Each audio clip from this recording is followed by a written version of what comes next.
என்ன ஆச்சுங்க சார்? இங்க பல்லு புடுங்குற பழக்கம் உண்டா?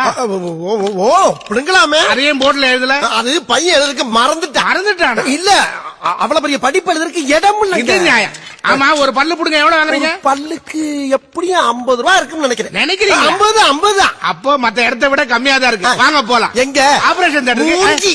இந்த முகர கட்டைக்கு ஆபரேஷன் தியேட்டர். நான் ஹார்ட் ஆபரேஷன் இதுல போட்டு தான் பண்ணிட்டு இருக்கேன். எரிச்சல் கிளப்பிட்டு இருக்கேன். அந்த பணம் இல்ல டெட்டாயிடு. வாயத்திரங்க டப்புனு வேலையை முடிப்போம். தியேட்டர்ல வச்சு ஆபரேஷன் பண்ணலாம் அந்த காலங்க.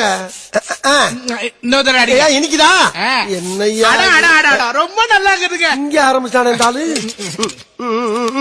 என்னங்க சைட்டா இறக்குறீங்க? வல்லவனுக்கு புல்லு ஆயுதமும் ஒரு பழமொழி இருக்குல்ல, அதை ஃபாலோ பண்றது நான் மட்டும் தான். தலை டேபிள் வைங்க. வையா ஒரு டாக்டர் சொன்னா ஃபாலோ பண்றது இல்ல. கத்தாம நான் பயந்துருவேன். அம்மா இருக்காங்களா? இல்லையே. அந்த அம்மா இங்க கூப்பிடுற. இந்த விஷப்பல்ல மட்டும் இன்னும் 2 நாளைக்கு உன் வாய்க்குள்ள இருந்திருந்தா அது குடும்பம் நடத்தி குஞ்சு பொறிச்சு உன் வாய் பூச்சி பண்ணையா இருக்கும். பேசல் 100 ரூபாய் சில்லற இருக்காது. வேணுங்க, அதை வச்சுதான் நான் பஸ்ல கும்பிடி பூண்டி போனோம். அவ்வளவு தூரத்துக்கு போமா? இங்க வாய திறக்க. கண்ணு மூடுங்க. வாய்க்கு கண்ணுங்க என்னங்க சம்பந்தம்? கண்ணு திறந்திருக்கனால வாய் இருட்டா. மூடு கண்ண மூடு. சொல்லு பாடு. அப்படியா எவ்வளவு கன்வின்ஸ் பண்ண வேண்டி இருக்கு.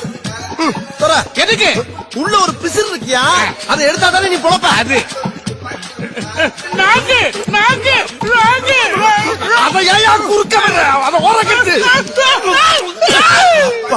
நல்ல பல்ல ஏயா புடுங்கன? சில்லற இல்லையா?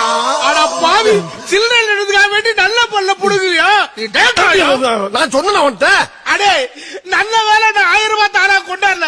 அப்படி கொண்டாந்துருந்தா சில்லற இல்லன்னு என் மொத்த பல்லையும் புடிங்க என்ன பொக்க வாய் ஆக்கிருப்பிய. இருடா உன்னை வச்சுக்கிறேன். குர்ரா அந்த பல்ல நான் போற வழியில கட்டிக்கிறேன். ஒரு நல்ல பல்லு வெளியே வாடா உன்னை வச்சு